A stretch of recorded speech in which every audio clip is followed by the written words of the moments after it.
महाभारत में एक बड़ी सुंदर कथा है। एक महर्षि थे, जंगल में तपस्या कर रहे थे, कई वर्षों तक तपस्या की। तपस्या में उनको सिद्धि प्राप्त हो गई, बड़े सिद्ध हो गए। बैठ जाओ मैया, वहीं बैठ जाओ, पकड़ के बैठाओ इनको, हाँ पकड़ लो, तुरंत ले जाओ। श्री सीतारामचंद्र भगवान की जय। बैठ जाओ मैया।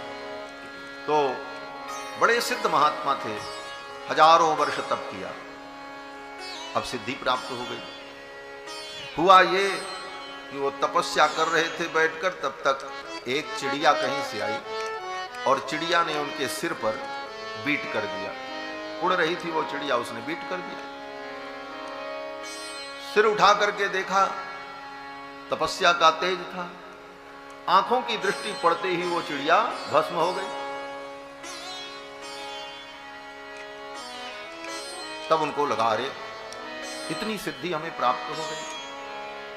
और समाधि पूरी हो चुकी थी, तो उन्होंने सोचा चलो बहुत दिन हो गया है, कुछ भिक्षा लेकर के आए, और कुछ भिक्षा लेकर के, भिक्षा ग्रहण करके फिर तपस्या के आगे की योजना बनाएंगे, आगे और तप करेंगे। चल पड़े, भिक्षा मांगने पहुंचे तो एक गृहस्थ के यहां पहुंचे। एक गृहस्थ के यहां पहुंचे तो एक नारी अपने पति की सेवा कर रही थी। इन्होंने कहा भिक्षाम देहि। नारी ने कहा संत जी थोड़ी देर रुक जाओ, मैं अपने पति की सेवा कर रही हूं, पति की सेवा कर लूं तब आपको भिक्षा देती हूं। महात्मा नाराज हो गए, मैंने इतनी तपस्या की, इतना बड़ा तपस्वी हूं और ये मुझको खड़ा करके दरवाजे पर प्रतीक्षा करा रही। थोड़ी देर में नाराज होने लगे, बोले देखो भिक्षा देना हो तो दे दो, मेरे पास इतना समय नहीं है। तो गृहिणी जो थी वो कभी किसी तीर्थ में नहीं गई थी, किसी नदी में स्नान नहीं किया था, किसी मंदिर में भी नहीं जाती थी। लेकिन उस गृहिणी ने कहा बाबा जी आप नाराज न हो, आप मुझको जंगल की चिड़िया मत समझो। ऐसे ही कहा, बोले जंगल की चिड़िया मत समझो कि आप मुझे भस्म कर दोगे। अब तो भिक्षा गई भाड़ में, महात्मा का तो दिमाग खनक गया। जंगल में वो चिड़िया भस्म हुई मेरी दृष्टि से, ये घर में बैठे बैठे ये कैसे जान गई, इसका ज्ञान इतना उत्कृष्ट कैसे। महात्मा ने कहा देखो देवी, अब मुझे भिक्षा नहीं चाहिए, अब तो मुझे ये बताओ कि ये घटना तुमको कैसे पता। उस स्त्री ने कहा इतना भी बताने का मेरे पास समय नहीं है, मैं अपने पति की सेवा में लगी, मैं अपने धर्म के पालन में हूं। अगर आपको जानना है और जल्दी जानना है तो आप यहां से चले जाओ।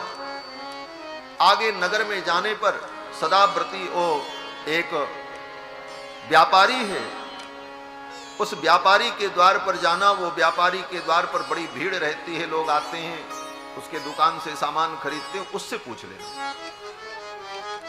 महात्मा जी ने कहा ब्राह्मण होकर, इतने विद्वान होकर के अब ज्ञान प्राप्त करने के लिए एक बनिया के दरवाजे हमको जाना पड़ेगा। चले, पहुंचे, ज्ञान तो ज्ञान होता है, कोई जरूरी है कि आप बाबा जी हो, ब्राह्मण हो तो आप ही सबसे बड़े ज्ञानी रहोगे, ऐसा कुछ नहीं। अब वो महाराज महात्मा पहुंचे, उस बनिया के द्वार पर बड़ी भीड़ लगी थी, और ज्यों ही पहुंचे जाकर के खड़े हुए, उस बनिया ने अपनी गद्दी से उतर करके प्रणाम किया। और बनिया ने कहा महाराज मुझे पता है उस ब्राह्मणी ने आपको भेजा है कुछ पूछने के लिए, मैं बताऊंगा लेकिन मेरे पास अभी समय नहीं है, ये ग्राहक आए हैं, पहले मैं इनको निपटा। अब तो और चुप गए, अभी तो हमने कुछ पूछा ही नहीं है और इनको सब पता है। बहुत देर तक खड़े रहे, अंत में कहा मेरे पास इतना समय नहीं है, मैं क्या करूं।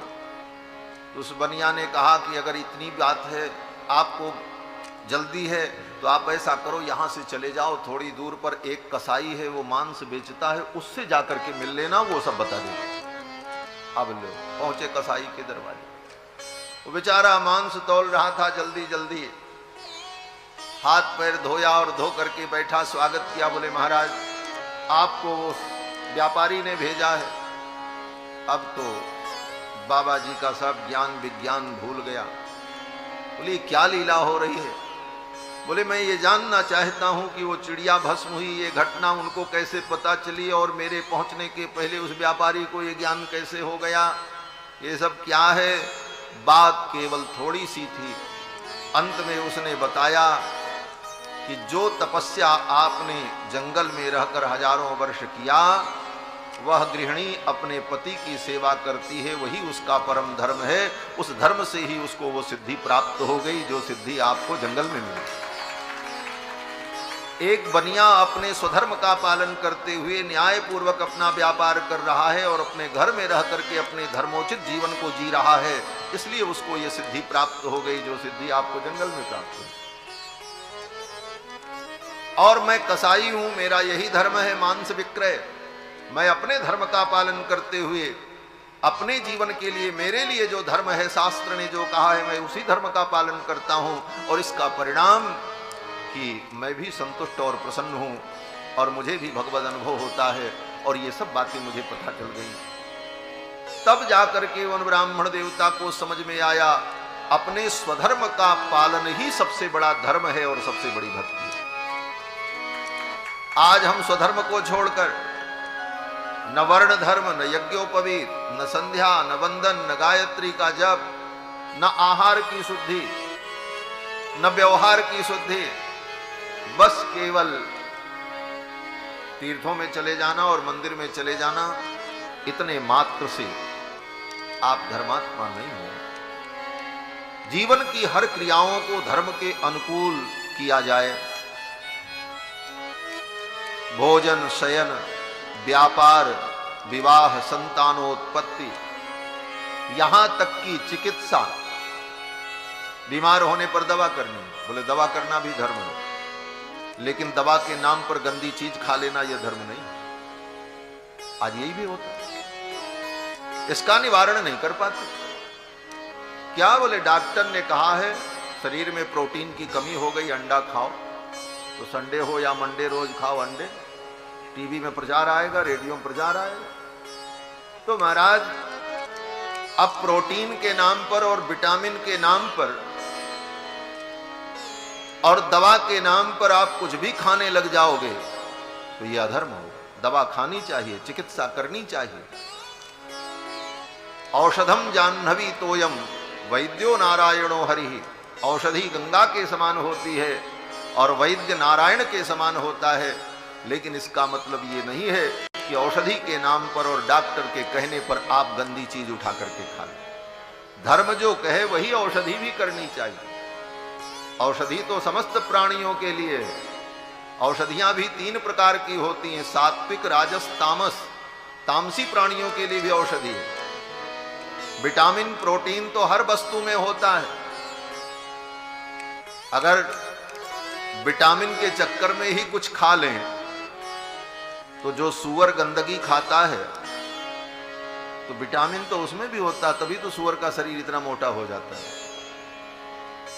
तो विटामिन, प्रोटीन और कौन कौन से पदार्थ इन वस्तुओं में मिलते हैं, इसलिए हम इनको खाते हैं।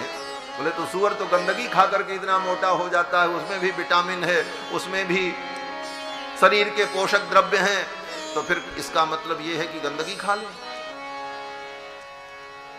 तो क्या खाना है, औषधि कैसी करनी, इस पर भी विचार करके धर्म के अनुकूल औषधि का सेवन करें, यही धर्म है।